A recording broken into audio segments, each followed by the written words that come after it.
Hello guys, कैसे हो आप सब? होप आप सबके एग्ज़ाम्स की बहुत अच्छे से तैयारी चल रही होगी। प्लीज़ मेहनत कीजिए, अपने लक्ष्य को प्राप्त कीजिए। और मैं आपके लिए क्वेश्चंस की सीरीज़ लेके आ रही हूँ, ठीक है? तो ये तो मैं डेली आपको 10 क्वेश्चंस मैं कराने का कोशिश करूँगी। तो अपने ज़िंदगी के प्लीज़ 10 मिनट निकालिए और क्वेश्चंस को एक बार सॉल्व कीजिए। ये आपके एग्ज़ाम्स में बहुत हेल्पफुल होंगे। इसके अलावा अगर आपको कहीं सुझाव की ज़रूरत लग रही है, कहीं सुधार की ज़रूरत लग रही है, तो प्लीज़ मुझे कमेंट करके ज़रूर बताइए कि आप यहाँ सुधार कर लीजिए। मैं इसमें सुधार करने का अवश्य प्रयास करूँगी, ठीक है? तो चलिए हम लोग सीधे क्वेश्चंस की तरफ बढ़ते हैं, क्योंकि इस समय आपके एक-एक मिनट बहुत इम्पोर्टेंट है। तो आइए क्वेश्चंस पे देखते हैं। पहला क्वेश्चन हो जाएगा, रॉबर्ट ब्रूस थे एक भूगर्भ वैज्ञानिक, एक पुरातत्वविद, एक पुरा वनस्पति शास्त्री, इतिहासकार। तो रॉबर्ट ब्रूस जो थे ये एक पुरातत्वविद भी थे और एक इतिहासकार भी थे, ठीक है? नेक्स्ट क्वेश्चन पे चलते हैं। कोपेनहेगन संग्रहालय की सामग्री से पाषाण, कांच और लौह युग का त्रियुगीय विभाजन किया गया था। ये विभाजन किसने किया था? ठीक है, तो ये इसका विभाजन किया था थॉमसन ने, ठीक है? नेक्स्ट पे चलते हैं।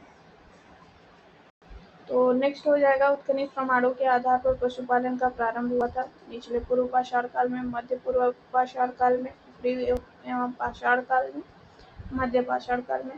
तो आपको पता होगा हमारा पाषाण काल 3 भागों में विभाजित है। एक मध्य पाषाण काल है, एक पूरा पाषाण काल है, एक मध्य पाषाण काल है, एक नवपाषाण काल है, ठीक है? तो ध्यान दीजिएगा, पशुपालन का साक्ष्य हमें मध्य पाषाण काल से मिला था और कृषि का साक्ष्य हमें नवपाषाण काल से मिला था, ठीक है? तो इसका आंसर हो जाएगा मध्य पाषाण काल। नेक्स्ट पे चलते हैं। मध्य पाषाण प्रसंग में पशुपालन का प्रमाण जहाँ मिला है वह स्थान कौन सा है? तो मध्य पाषाणी प्रसंग में एक पशुपालन का साक्ष्य आप देखेंगे तो आपको आदमगढ़ से मिलेगा इसका जवाब, ठीक है? और इसके अलावा आदमगढ़ के अलावा एक जगह और है, मध्य पाषाणी का स्थल और है जहाँ से हमें पशुपालन के साक्ष्य मिले हैं। तो वो स्थान है कौन सा?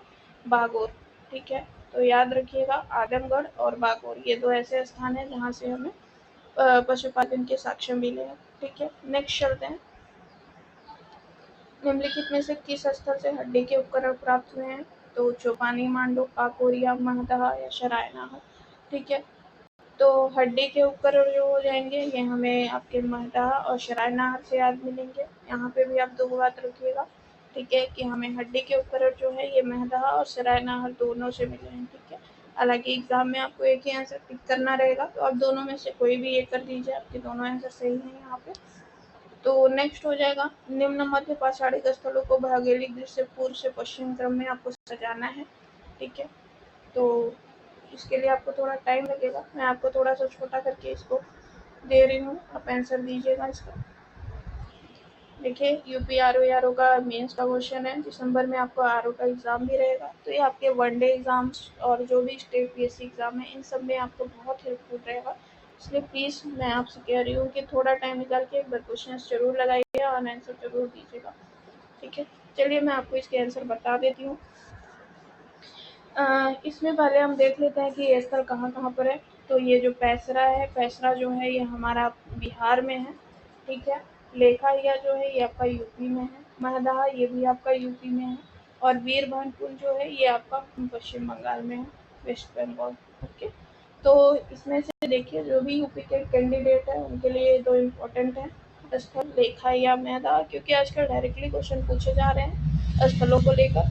तो ये भी आप याद रखिएगा, पहला कि ये लेखाहिया और महदहा ये दोनों यूपी के हैं। दूसरी बात आप याद रखिएगा कि ये मध्य पाषाणिक स्थल है, ठीक है? क्योंकि क्वेश्चन सीधे पूछे जाते हैं ये कौन से स्थल है, ये मध्य पाषाणिक स्थल कौन से है या नवपाषाणिक स्थल कौन से है।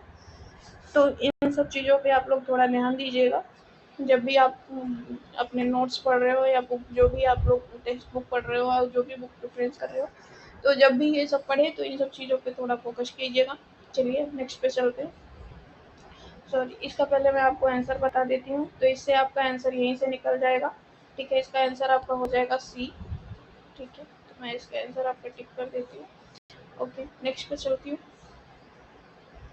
नेक्स्ट पे हो जाएगा, एक ही कब्र से 3 मानव कंकाल के साक्ष्य कहाँ पे मिले हैं, ठीक है? तो इसका आंसर आपका हो जाएगा दमदमा से इसका साक्ष्य मिला है, ठीक है? यहाँ पे ध्यान दीजिएगा, 3 मानव कंकाल, दमदमा से आप ट्रिक याद कर सकते हैं कि मानव कंकाल दबाए जाते हैं, तो दमदमा से 3 मानव कंकाल निकाले गए हैं, वो एक ही कब्र में दफन थे, ठीक है? नेक्स्ट पे चलते हैं। देखिए, इस अभी मैंने आपको बताया था कि कृषि का साक्ष्य कहाँ से मिला था। यहाँ पर क्वेश्चन पूछा गया है, खाद्यान्नों की कृषि सर्वप्रथम कहाँ प्रारंभ हुई थी। क्वेश्चन थोड़ा घुमाया गया है, लेकिन सीधे सीधे इसमें क्वेश्चन छुपा हुआ है कि कृषि का साक्ष्य सर्वप्रथम कहाँ पर मिलता है। ठीक है, तो कृषि का साक्ष्य सर्वप्रथम हमें नौपाषाण काल से मिलता है, तो इसका आंसर यही हो जाएगा, नौपाषाण काल। ठीक है, फिर उसके बाद भारत में मानव का सर्वप्रथम साक्ष्य कहाँ पर मिला है, उत्तराखंड विशेष का क्वेश्चन है, तो इसका आंसर हो जाएगा नर्मदा घाटी। ठीक है, तो नर्मदा घाटी से मिला है। नेक्स्ट चलते हैं। देखिए, ये 2006 में उत्तराखंड पीसीएस का है और ये बीपीएससी री एग्जाम 2020 का है, ये 66 का है। तो क्वेश्चन रिपीटेड होते हैं, तो आप अगर इन सब क्वेश्चंस को डेली कर ले रहे हैं तो, और अगर आप ये क्वेश्चन सही कर रहे हैं, 10 बाई 10 कर रहे हैं, तो आपकी तैयारी काफ़ी अच्छी चल रही है। बस थोड़ी सी मेहनत की ज़रूरत है, तो प्लीज़ कंटिन्यू कीजिए।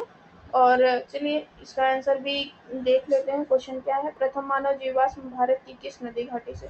देखिए, यहाँ पर भी सेम क्वेश्चन था कि भारत में सर्वप्रथम मानव का साक्ष्य कहाँ मिला था। यही क्वेश्चन घुमा के उत्तराखंड बीपीएससी में भी पूछ लिया गया, उत्तराखंड का क्वेश्चन कि मानव जीवाश्म में कहाँ मिला है। ठीक है, तो इसका आंसर भी नर्मदा घाटी हो जाएगा।